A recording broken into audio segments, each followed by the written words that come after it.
welcome back to the channel. So today I'm going to be presenting kind of two different topics that have been on my mind, and I've been trying to figure out how I wanted to talk about them. And even though they're not entirely connected, I thought they'd be a good way of contrasting one another. Also, one's a little bit of a happier note, one not so much, so I'm hoping that it kind of balances itself out. But a big thing with me and history is understanding context. And that's a lot of what I'm trying to do when I do these videos, is explain context that you may not have been aware of. Sometimes that context isn't the prettiest to hear. Today's going to be one of those cases, but I will try to tread delicately with those aspects. A few months ago, I read the book Good Wives, Nasty Wenches, and Anxious Patriarchs by Kathleen M. Brown. This was something that I read as part of one of my classes, and it was so dense and packed full of information. She did an excellent job. It's quite a lot to digest. So definitely read it, but just don't plan to sit down and read it all in one shot, because that just might be depressing. But she does this really good job kind of chronicling how the perception of good wives in England, like what their role within society, how they were supposed to act, how that translated to the English treatment of the Irish during their invasion of Ireland. So basically within England, within that culture, they expected women to be, quiet, subservient, stick in their homes. They believed that all women were innately sexual because of, the fall of Eve, that women had to suppress this nature. That it's there, it's a constant torment, and men could succumb to it, but a good woman is going to suppress that. That's why, within marriage, sex was for the sake of begetting children. And outside of marriage was kind of another thing altogether. But they expected this behavior out of their good wives. So when they went to Ireland and the women in Ireland had more freedom, that was a problem. And that was part of their justification for that invasion of Ireland, for that attempt to change the Irish culture. And then Ireland was essentially a training ground when they came to North America and founded Virginia as their first British colony in the Americas. They used it as a template for how to treat all the native tribes. They used it as a template for how to treat African slaves once slaves were brought over. And that's not to say that the treatment of these other groups was the same as their good wives, or the exact same with how they treated the Irish.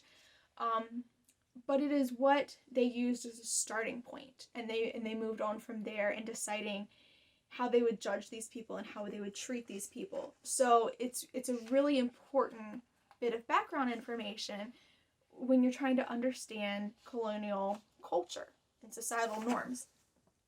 So the way it worked in colonial Virginia, it didn't really. Women were fair game, essentially. There were very few protections. So even if you're married or, or you're not trying to do anything, if a man had an opportunity to have his way with you, it's your fault. I'm sure some will see some similarities between that and how it is in the modern day, but I'm not discussing the modern day right now. I'm discussing back then, which was 100 times worse. If a man found a woman walking along the road and she had no one with her to defend her, he could do what he wanted. There were men who wouldn't do that. That doesn't mean that they would stop someone else, but they wouldn't do it themselves. The thing was that if someone did take advantage of these women, and there are cases where it happened with their husband or their family just in the other room and not seeing what was happening, like any shred of opportunity was fair game. If it happened, the woman had next to no chance of the law convicting the rapist. Most of the time, if a woman brought charges of rape to the court, it would get thrown out. No trial, just immediately thrown out. And of those women whose cases were thrown out, a good number of them actually had penalties for reporting a rape. So it's not good enough that we're not going to pay attention to your claims. We're going to outright punish you just for daring to speak up. Maybe it's true, but it doesn't matter. Just for daring to speak up. And there are very few actual convictions. And one case of a conviction that has remained in my mind since I read this book and it constantly bothers me was in the case of a 7-year-old girl. 7 years old, you are a child. But because the female species, the way they looked at it, because the female sex was so sexualized, not that they were able to show that, but because they were believed to just be automatically such sexual beings, and because of their lusty nature, as it was referred, they assumed guilt on the part of the woman no matter what, including the case of the 7-year-old girl. They did convict the man who molested her, but they found her partially culpable for what happened to her. And in the court's judgment, they ordered that the child should be corrected by her mother, for that her fault, and for that there appeareth in her a sign of more grace and grief for her offense. Meaning, basically, she wasn't displaying enough guilt over what happened to her. She's partially liable. She should feel guilty. This should be on her. And she's a 7-year-old kid. And I struggle. Like, it's bad enough when bad things happen, but when bad things happen to kids, that's just wrong. And they're not willing to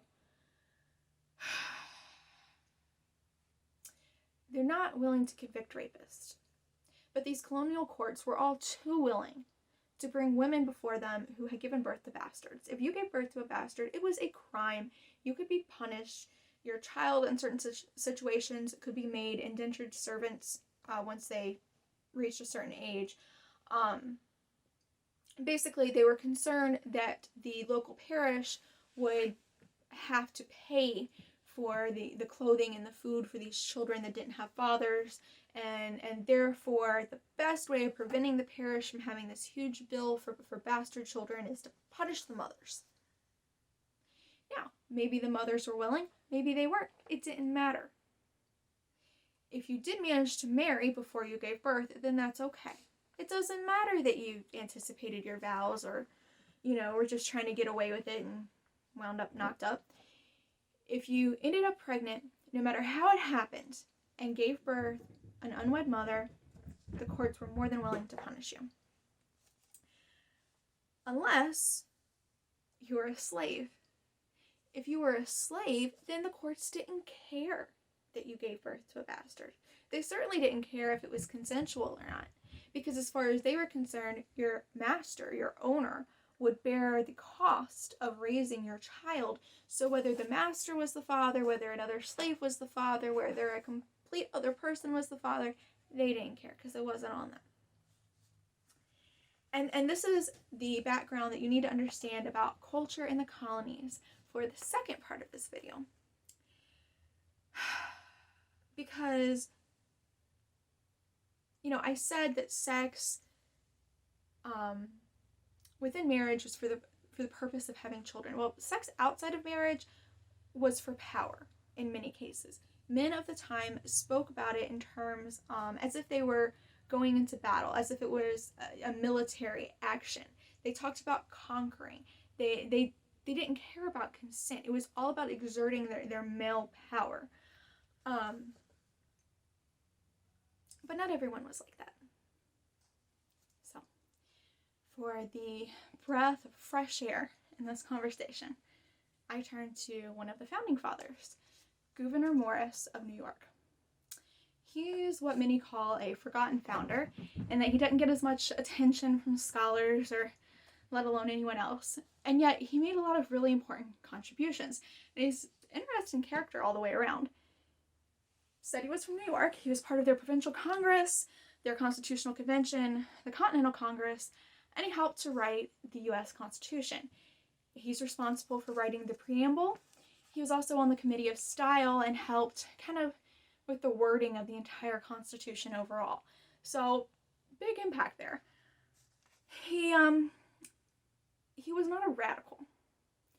So, he was kind of middle of the road as far as should we or should we not declare our independence. He did see the virtue in independence, and he supported it. But he wasn't as radical as some of the others, and he did maintain friends among the loyalists, some of whom had to move to England because of events. He was an aristocrat. He was federalist. He supported centralized power. Though, interestingly, when Hamilton asked his help in writing what would be the Federalist Papers, Morris declined. Which strikes me as odd for someone who wrote so well and was known for his contributions with his writing. That's a rabbit hole I'm going to have to go down another day because I am curious about it, but there's more than enough to get into right now. So he also, as I said, he was an aristocrat. He sincerely believed that men of wealth were better suited to leadership positions within a government. Whether he thought they just had superior education or whatever it was, he sincerely believed it. He wanted to see the United States Senate comprised only of men of wealth, with lifelong appointments, kind of reminiscent in a way of the House of Lords in England. Thankfully, that didn't happen, but he thought it would be a good idea. A lot about him, though, can be understood by looking at his religious beliefs, if we can even figure out what those are, because he never outright says. He dutifully attended a Episcopalian church in New York, but he didn't go when he lived in France. As far as I'm aware, he didn't go when he lived in Philadelphia. So I'm kind of thinking maybe it was just a cultural expectation, a societal expectation, so he was just kind of going. But he would frequently write about how foolish he found all these Christian groups to be. He disliked Catholics, he disliked Quakers, he disliked Calvinists. He always had something witty to say about any of those groups. But with the Founding Fathers, the debate is usually around, were they Christian or were they deist? Deist meaning that they believe that there is a God, but they think that he made creation and then kind of left it alone and is no longer active in what happens. In a chapter of a book that was written by Gregg Frazer, so it's like a anthology, and he wrote the specific chapter. He points to an option kind of somewhere in the middle for Gouverneur Morris, which is of a theistic rationalist. I had never heard that term before, but I like it. He defines this as a hybrid belief system mixing elements of natural religion, Protestant Christianity, and rationalism. I suspect this kind of partially came out of the Enlightenment in a way. So they believe in God, but they don't put all of their stock in divine revelation. If it doesn't make sense to them rationally, they tend to not believe it. So there's not a focus on Jesus Christ. Instead, their focus is on just living a good and moral life, although they do believe that the Creator is still active in creation. Gouverneur Morris served as one of our ambassadors to France. He was there when their fight for independence broke out, and he was the only foreign diplomat to remain in France during the Reign of Terror. He essentially thought, whenever he was meant to die, he would die. He figured that was up to the Creator, and he was going to stay there and do as much good for his country as he could, his country being the U.S., because they did still have interests there. If you are interested in reading more about his time in France, there are a couple interesting journal articles I found by Serge Ricard and Philippe Ziesk. I will include that information below, as usual, for these longer videos. But Morris fully believed that France was just not ready to pursue the American model of freedom. They were used to an absolute monarchy. They weren't used to self-government. So Morris thought it was in their best interest to actually try to do more of a British style of government with a two-tier legislature headed by a somewhat powerful monarch, to kind of ease them into it, and then thought after a while, once they got used to it, they could move towards being a republic. He thought that it would be too bloody otherwise, and in some ways you could say he was right there. But as much as he wanted to be neutral and had thought that he would be neutral, in 1792 he had written to Thomas Jefferson talking about how sometimes by trying to not choose a side, by trying to be neutral, you are in effect choosing a side. Sometimes absolute neutrality is just not possible. And an example of this for him was when, during the Revolution, Louis was removed from the throne and the entire royal family's lives were in jeopardy. Gouverneur Morris was not okay with that. He felt that was just too far. And he was part of a group that tried to manage getting the royal family to safety. They were not successful, but he was given control of some of Louis's funds, which he held on to for 4 years until he was finally able to give them to the eldest child, the daughter, I believe Marie Therese, if I remember her name correctly. She lived in another country, so she had been safe during all this, and he got the funds to her when he could. But basically, he didn't stay neutral. And that later backfired him, and France did ask for him to be replaced, which coincided with some Americans wanting him to be replaced, but he did the best that he could think to do, and he did achieve a lot while he was there, not to mention just having the sheer nerve to stay in that area when it was so dangerous, and no other diplomat was willing to do that. But one of the interesting things with Morris, when you do see him discussed, is his sexual proclivities. He had a reputation in America for being, we'll say, a ladies' man. He was missing part of one leg, and depending on what story you believe, he either lost it from a carriage accident or he lost it from trying to climb out a window when his lover's husband came home. And that wasn't his only injury either. He actually had a damaged arm from, I think it was boiling water that had gotten spilled on it in his youth. So he just all around had some physical issues, but clearly interesting enough guy that all the ladies were interested anyway. And he had quite a few relationships throughout his life. So often he's seen as being inconsistent because, here he is, he thinks everyone should live this moral, ethical life. He thinks religion is important for society, whether he believes it or not. And in religion is one of his biggest contributions as well, because he was always a staunch supporter of religious liberty, whether he believed that particular religion or not. He was. So how can he be such a, I'll use the modern term playboy in a way, and still have those ideals? How does that make sense? Most writers act like he's just hypocritical. And Thomas Foster demonstrates, though, that Morris was not a libertine in the typical sense of the time. He was not a sexual predator. He wasn't like some of these men that enjoyed, just forcing themselves and enjoying that power struggle, that conquering. His writings were not, quote, infused with the language of 18th century misogyny that helped men to define themselves, end quote. That's what Foster says. And it's notable to me, because to me that is him practicing what he's preaching. He just has a different idea of the morality around sex. He wanted something that was mutually enjoyable. There was a kind of a friendship connection from some of his writings. You can see that, versus what was typical. So to me, it's not that he's being a hypocrite. It's just that he is way ahead of his time on his perception of sex. In one of his diary entries talking about customs on New Year's Eve, he writes, quote, "At midnight the gentlemen kiss the ladies, but I like only the yielding kiss, and that from lips I love," end quote.